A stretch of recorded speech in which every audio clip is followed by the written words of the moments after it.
अस्सलाम वालेकुम पायन अजमल जामी ऑफिशियल में आज एक बार फिर आपको खुश आमदीद। दिन में दूसरी बार पहले बांग्लादेश की सूरत हाल पर हमने गौर किया। वहाँ पे तो मेरे अजीज़ हम वतनों हो चुका है।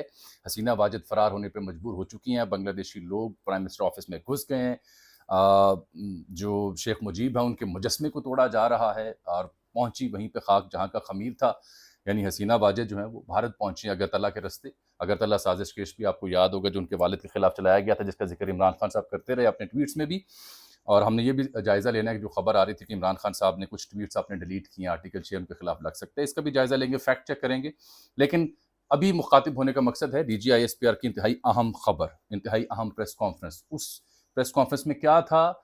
3 से 4 बड़े इंपॉर्टेंट पॉइंट्स हैं जो आज पाक फौज के तर्जुमान ने वाजे किए हैं। सियासी तजिया हमारा अपनी जगह होता है, खबर अपनी जगह होती है, लेकिन जब कोई ऑफिशियल मौक़िफ़ आए तो ऑब्वियसली उसको बाय करना पड़ता है कि ये ऑफिशियल स्टैंस है। आज सबसे बड़ी खबर जो उन्होंने दी है अपनी प्रेस कॉन्फ्रेंस में वो पीटीआई के हवाले से है। पीटीआई को उन्होंने ना की है। ये सीनियर सहाफ़ी हैं मुमताज़ भट्टी साहब, दिन टीवी से, दिन ग्रुप से वाबस्ता हैं। दिफाई उमूर की बीट इनके पास है, ISPR को भी कवर करते हैं। इन्होंने सवाल पूछा था 9 मई के हवाले से कि कोई खबरें आ रही हैं, कुछ सहाफ़ी, तजिया निगार, एंकर की कोई डील हो रही है, कुछ लोग पीछे से मुतहर्रिक हैं और पीटीआई भी अपने बयानी में कोई नरमी कर रही है कि फ़ौज अपना नुमाइंदा मुकर्रर करे, हम बातचीत के लिए तैयार हैं। तो DGISPR का जवाब था 1 लाइन का, बड़े मुख्तसर और जामे। वो क्या था कि 9 मई के ऊपर हमारे मौक़िफ़ में ना कोई तब्दीली आई है, ना कोई तब्दीली आएगी। और वही मौक़िफ़ है जो आपको याद होगा उन्होंने मई में पिछले साल प्रेस कॉन्फ्रेंस में जो बात की थी कि ये 9 मई पे गैर मशरूत माज़रत की जाए और सियासी जमातें मौजूद हैं उनसे बात की जाए। ये सबसे बड़ी खबर है। इस ना के बाद क्या होगा? पीटीआई जलसे कर रही है, तहरीक तहफ़्फ़ुज़ आईन पाकिस्तान की मूवमेंट भी है, महमूद अचकज़ई को भी रोल दिया जाता है, कभी नहीं दिया जाता। लेकिन ठहरिए, रुकिए यहाँ पे। पसे पर्दा जो कुछ होता है, वो ऑब्वियसली वक़्त से पहले मंज़र पर नहीं आता। लेकिन जो मंज़र पे चीज़ें होती हैं, उनकी बुनियाद पे अगर बात की जाए, तो आई थिंक हम दबे लफ्ज़ों में ये बात बार-बार करते रहे कि ये फैक्ट है कि इमरान खान मकबूल लीडर हैं, ये फैक्ट है कि उनके साथ अवाम खड़ी है, ये फैक्ट है कि वो भी अपने मौक़िफ़ से पीछे हटने को तैयार नहीं, जैसे फ़ौज अपने मौक़िफ़ से पीछे हटने को तैयार नहीं है। तो इसमें क्या किया जाए? इस डेड एंड पे रहा जाए? नहीं। सियासतदान, सियासी जमातें सियासत के ज़रिए राह निकालती हैं, ज़िद के ज़रिए नहीं निकलता। तो तहरीक तहफ़्फ़ुज़ आईन पाकिस्तान या महमूद अचकज़ई वो प्लेटफ़ॉर्म है जिसके ज़रिए पीटीआई पीपल्स पार्टी को एंगेज कर सकती है। और वजह ये है कि पीपल्स पार्टी पिछले 2-3 दिनों से, मैं अर्ज़ भी कर रहा हूँ, इशारे दे रही है। कभी नए इलेक्शन की बात करें नैयर बुखारी, कभी Raja Pervaiz Ashraf on the floor of the house कह रहे हैं कि अडयाला के दरवाजे खोल दिए जाएँ। तो this is I think a very good chance for PTI कि जहाँ वो फ़ौज से बात करना चाहती है, फ़ौज नहीं कर रही, तो वो महमूद अचकज़ई के ज़रिए इनको तो एंगेज करे ना। जब 2 लोग मिल बैठेंगे, तो ऑब्वियसली आधी एक की सुनी जाएगी, आधी दूसरे की सुनी, कोई राह तो निकलेगा ना, कोई एंगेजमेंट आएगी, पॉलिटिकल स्टेबिलिटी आएगी, अवाम थोड़ा इत्मीनान का इज़हार करेंगे, अच्छा यार कोई बातचीत हो रही है, कुछ निकलेगा यहाँ से। और जब फिर सियासी जमातें एंगेज करती हैं, जिसमें पीपल्स पार्टी हो, नून लीग हो, महमूद अचकज़ई हो, तो फिर उनका कंसेंसस किया गया काम जो है, उसको फ़ौज भी किसी हद तक बाय करने पे मजबूर हो जाती है। बांग्लादेश में देख लें ना, जैसे ही हालात काबू से बाहर हुए, तो फ़ौज हसीना वाजिद के साथ नहीं खड़ी रही। इसी की वजह से हसीना वाजिद इन्हीं की वजह से खड़ी थी। लेकिन हालात जब बेकाबू हुए तो वो सरेंडर कर गए, उन्होंने भी, निकलो बीबी यहाँ से। तो ये है सबसे अहम नुकता। दूसरा जो बहुत ही अहम पॉइंट है, जो मेरा ख्याल है लोग उस तरह से हाईलाइट नहीं कर रहे, मैंने तो उसे बड़ी संजीदगी से लिया आज की प्रेस कॉन्फ्रेंस में, कि जहाँ पीटीआई को ना की जा रही है ना, वहाँ हुकूमत वक्त और सियासी अशराफिया पे पाक फौज के तर्जुमान ने बहुत बड़ा सवालिया निशान उठा दिया है। ये मेरी बात ध्यान से सुन लें। क्योंकि वो बात कर रहे थे कि एक माफिया है जो जानबूझ के ऐसा बयानिया बनाता है और जानबूझ के फौज, कौम और इंस्टेबिलिटी पैदा करता है। तो उन्होंने कहा कि जो, क्योंकि सवाल उनसे जो किए जा रहे थे ना, वो ये थे कि जी उन्होंने अपनी खिदमात गिनवाई ना, कि हम तालीम का शोबा हो, हेल्थ का शोबा हो, पोलियो सर्विसेज हो, अमन अमान की सूरत हाल हो, SIFC हो, 8 लाख एकड़ बंजर ज़मीन को हम आबाद करने की कोशिश कर रहे हैं। तो वो अपनी खिदमात गिनवा रहे थे कि फ़ौज कहाँ-कहाँ, किन-किन शोबों में काम कर रही है। तो सहाफ़ी ने सवाल पूछा कि जनाब ये तो आपका काम नहीं है, तो 18वीं तरमीम के बाद सूबों का काम हो चुका है। तो इस सिलसिले में जब ये मुद्दा डिस्कस हो रहा था, तो लईक अहमद सीनियर सहाफ़ी हैं ये भी, तो उन्होंने पूछा ना कि फ़ौज के किरदार के ऊपर सवाल, उनका क्या, तो क्या ये किरदार अदा करना हम छोड़ दें? जब आग लगी हो, तो कोई बंदा अगर आग बुझाने आ जाए, तो उसे ये कहा जाता है कि आप आग बुझा के यहाँ से निकल जाएँ? ये तो नहीं कहा जाता ना, आग बुझने दी जाती है। तो फिर इस मौज़ू पे उन्होंने बात की कि हम किसी सियासी, मज़हबी या किसी और ज़ाविये पे कारबंद नहीं है, हम मुल्क और कौम की फ़ौज हैं, जहाँ ज़रूरत होगी दुनिया भर में जैसे होता है, फ़ौज अपना किरदार अदा करेगी। ये वाज़ेह किया कि हम अपना किरदार अदा करेंगे जहाँ ज़रूरत होगी। تو انہوں نے اونرشپ بھی لی فوج کے کردار کی اور ساتھ نگیٹ کیا کہ ہم پیچھے نہیں ہٹیں گے.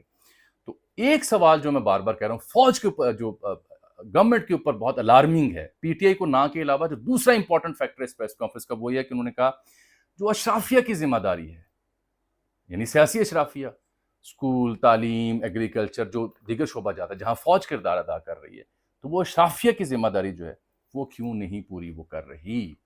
اشرافیہ کا لفظ انہوں نے استعمال کیا. اشرافیہ کون ہوتا ہے؟ وہ جو گورنمنٹ ان پار ہوتی ہے, نام لیے بغیر انہوں نے بات کی ہے. اسی لیے میں ایک ماہ سے اپنے ویلاگز میں کہہ رہا ہوں آل از ناٹ ویل. اگر پی ٹی آئی کو نہ ہے تو حکومت کی کارکردگی سے بھی مطمئن نہیں ہیں. یہی وجہ ہے کہ پیٹرولیم میں بھی ایک نیا وزیر آ گیا جو نگران حکومت میں تھا. یہی وجہ ہے کہ نگران وزیر داخلہ, نگران جو سرکار کے چیف منسٹر تھے وہ نگران اب وزیر داخلہ بھی ہیں. یہی وجہ ہے کہ وزیر خزانہ بھی ان کا نہیں کسی اور کا ہے.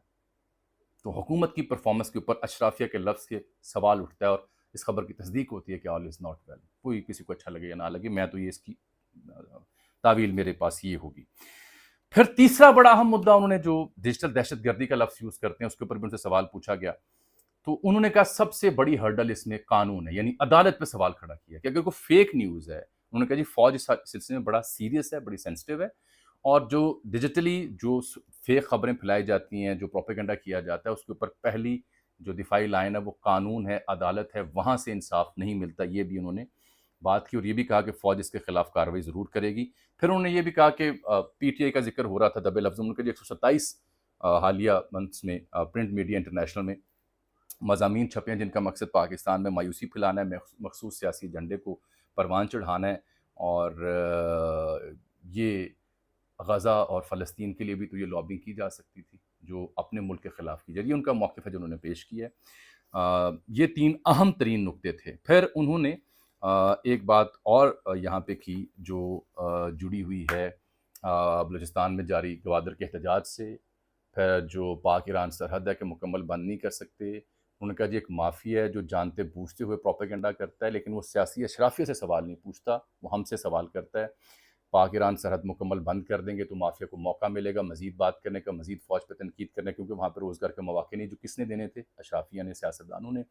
پھر انہوں نے اپنی خدمات بھی بتائیں اور بتایا پاک افغان بارڈر پر ہماری جو چیک پوسٹ ہیں وہ 1452 ہیں, افغانستان کی 200 ہیں, نگرانی نہیں ہو سکتی, اتنی جدت نہیں ہے کہ ہم 24 گھنٹے مانیٹرنگ کریں کہ پرندہ بھی پار مار سکتا ہے یا نہیں مار سکتا.